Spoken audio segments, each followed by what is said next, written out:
credible witnesses we interviewed was an Australian minister, the Reverend William Gill, posted before the time of his sighting to the Anglican mission in Boianai, Papua New Guinea. One night at 7:45, as he stood with 38 other people at the edge of the mission playing field, every one of them saw the same thing. Can you imagine what it's like to look up in the sky and see a totally foreign-looking object there just hovering, not very far high up, maybe 200 or 300 feet up in the air, and glowing, and two bipods jutting out from behind it, from underneath it, and sparkling all around, and some figures up there. This solid-looking object, and figures walking about on top, and not the slightest noise whatsoever. And so we waved. Wouldn't it be wonderful if we could get this object down onto the playing field? And as we waved, wondering whether we'd get some recognition and whether perhaps they would understand what we wanted, they waved back.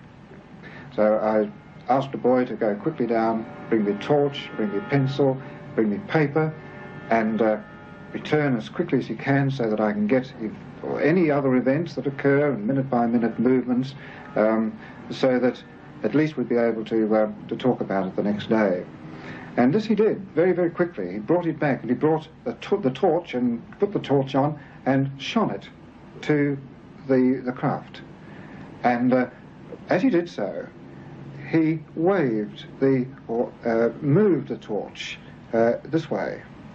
And we were dumbfounded when we looked at the craft, and the craft was as though it was responding to the torch. It began to do this too, you know, like a disc-shaped object, just moving the same way, responding to the movement of the torch.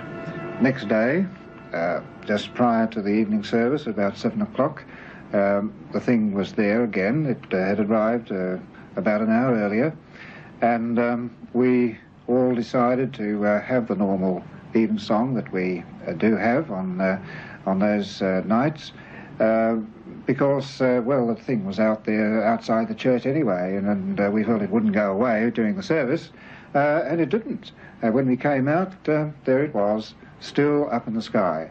And so for another hour or two we watched, and then suddenly it did go, and there was this amazingly incredible speed that the whole craft disappeared to nothing across the bay in a matter of a second or so. Well, now, what are we to think of this kind of phenomenon? People claiming to see things such as I did. There were 38 of us, and we all believe that we saw it, but of course we don't expect other people to believe us if they don't.